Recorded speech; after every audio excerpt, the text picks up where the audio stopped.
The Deputy Prime Minister says there's no reason to push back national health insurance. The missing Canadian woman found alive. $100 million spent on 5 new airplanes for Bahamas Air, plus more relief on the way for Hurricane Joaquin victims. We've got those stories and more coming up tonight. I'm Kyle Joaquin, and NB12 starts now.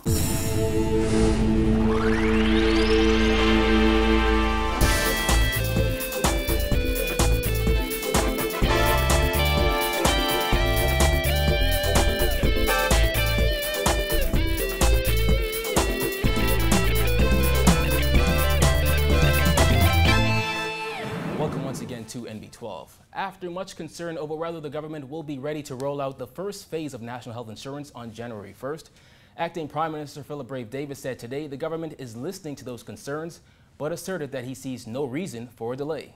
Simone Davis reports.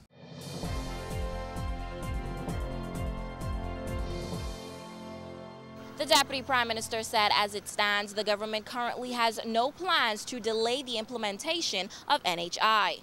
There's no talks about delay right now. We're listening, but we have not talked about delaying the implementation. Well, we are listening. We are listening to what people are saying, but we are resolute in ensuring that every Bahamian will have access to health care, medical services. All right, the time has long passed for a person to die just because they can't afford to go to a doctor.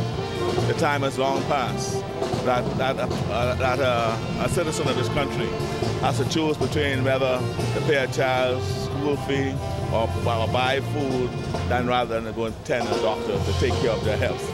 This after CEO of the Bahamas Chamber of Commerce and Employers Confederation, Edison Sumner, declared that the Bahamas is not ready for the Christie administration's NHI scheme and called for NHI to be pushed back or else it'll flop. And after Minister of Health Dr. Perry Gomez called Marco City MP Greg Moss's comments that NHI makes no sense ridiculous and foolish. Many also voiced concerns over whether the government can afford to implement NHI, especially since the Christie administration has yet to reveal how much it would cost. Although the first phase is set to roll out in exactly 1 month, Davis said it is still too premature to determine what it would cost. There will be costs associated with the implementation, right? And I think it is premature to determine what that cost is going to be. At the moment, there are a number of what I call services that government is now providing free and paying for on behalf of the citizens. We're going to assess those, evaluate it, and then determine what it will cost. There were also concerns over whether or not NHI would result in job layoffs. Davis asserted while the government is always concerned about avoiding layoffs, NHI is set up to prevent job losses. First of all, our government is concerned about any job losses happening in our economy today. We expect that the implementation of NHI will be able to absorb any fallout from private insurance companies because the plan is to design the plan to minimize any fallout in the employment market. On Monday, the Bahamas Insurance Association called for the immediate termination of Costa Rican consultant Sanajes International. Sumner suggested that the government review its relationship with Sanajes due to unanswered questions regarding the cost and funding behind NHI. Davis asserted that's an issue for the experts to handle. The discrepancy between Sanajes and what PwC said, there's a debate about whether that was a discrepancy or whether who was right in that, but that's a matter for the experts to determine, and I will not get it. All I know is, like I said, the time has long passed for our citizens to be wondering if they get sick, they're going to be able to afford to take care of themselves. Reporting for NB12, I'm Simone Davis. Police reporting tonight that the Canadian cruise ship passenger reported missing has been found safe and in good health. 27-year-old Samantha Loveridge hadn't been seen since Sunday when she arrived on board the Oasis of the Seas cruise ship. She was said to have disappeared. However, police confirmed that the Canadian woman was found at a residence along East Bay Street in the company of a Bahamian man.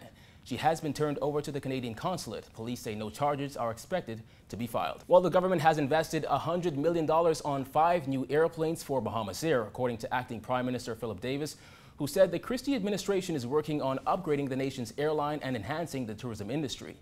During a commissioning ceremony and the arrival of the first of 5 new ATF aircrafts, Davis revealed that each aircraft costs about $20.7 million. This beautiful state-of-the-art ATR 72-600 aircraft behind me is the first of 5 to be delivered over the next 6 months. For the information of the inquiring mind, this is the look of $20.7 million. This government is keenly aware that investing now is critical, not solely to avoid paying more later, but to redouble the efforts to bolster our aircraft capacity, airlift capacity, and to ensure that the reputation of Bahamas Air remains intact. Managing Director at Bahamas Air, Henry Wood, said now that the government has done its part, it's now up to the management and staff to deliver service that is pleasing to both Bahamians and tourists. And will then have a fixed configuration of 2 brand new 70-seaters and 3 brand new 50-seaters. I keep saying brand new because they've been circulating that these planes are reconditioned. They are brand new, and Mr. Don Flanagan from ATR, who's the Vice President in charge of the commercial area in Florida, he could attest to that fact. And with a number of homes still in need of major repairs, the National Emergency Management Agency has secured another 4 motor homes that will arrive in Crooked Island by the end of this week. The 4 RVs are part of 12 mobile homes the government has secured for hurricane-impacted residents to the tune of around $204,000. NEMA Director Captain Stephen Russell said NEMA itself to date has spent more than $700,000 on hurricane relief, and that number is rising. We have spent it to almost $700,000 to $800,000 in terms of a wave of building materials that went into the islands. For all these materials that we take into the island, there's a charge for the charter flights, whether they're aircraft or seacraft. So the figures gradually rising to the order of almost $800,000 we would have expended on this at this point in time. When it comes to donations, Russell said NEMA has collected almost $2 million. We have received to the order of $1.9 million from the generous public, local Bahamians or citizens coming in with the $50 or $20, and to corporate Bahamas who came with the thousands. International partners like the International Development Bank, they gave us a grant to the order of $200,000. Likewise, IDB, they have some $200,000 in train as well. But in terms of funds available to work with, $1.9 million.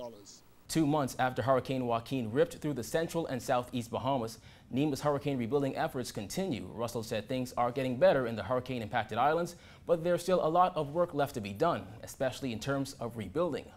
On Crooked Island alone, where the motorhomes are heading, Russell said some 25 homes need to be completely rebuilt. Things are getting better gradually in terms of power. That's one of the things persons always cry about, electrical power. So that has been restored gradually in the areas. And once they have power, they can do some things. Again, the building or the repair process is coming on steadily. But like I said, the volume of work that has to be done with the repairs, it calls for a greater concentration of manpower on the islands, particularly when you have reconstruction and carpentry to go involved in as a part of the repair program. So it's slow, not as fast as I'd wish. But we have to deal with the realities, the manpower challenges, as well as the skill sets of the persons in the islands. And like I said, we have to simply get persons there with the skills who can carry the work for us. The NEMA director admitted getting the necessary rebuilding done is not easy, due in part to a lack of manpower and contractors signing contracts where they know they can make the most money. The government has a low-cost subdivision going on in San Salvador. They're constructing some 6 homes. So persons are flocking to that particular program. Club Med also has work for persons, and they're paying fairly well. So our program is almost to the bottom of the list in terms of when you look at the earnings they can gather from the government contract versus NEMA program or versus the Club Med program. So we have to look at the labor rates what those companies are offering, and we may well have to reconsider ours, because persons are leaving our program to go where they can earn more. As for the new RVs, Russell said they will arrive in Crooked Island by this weekend. There's also another 2 trailer homes that are destined for Long Island. Barbara Burrows, coordinator for the National Recovery and Restoration Unit, said social services will determine which displaced families will live in the newly acquired homes. Immediately after the passage of the hurricane, social workers from the Department of Social Services went out and did rapid assessments, and they continue doing the assessments. So these RVs that are here today will be assigned to families who have been displaced, some who may have been living with relatives, some who may have had to secure accommodations in New Providence. So the list is based on those from social services, and social services would have determined who would be the most needy for these facilities. You're watching the best in Bahamian news. There's more when NB12 returns.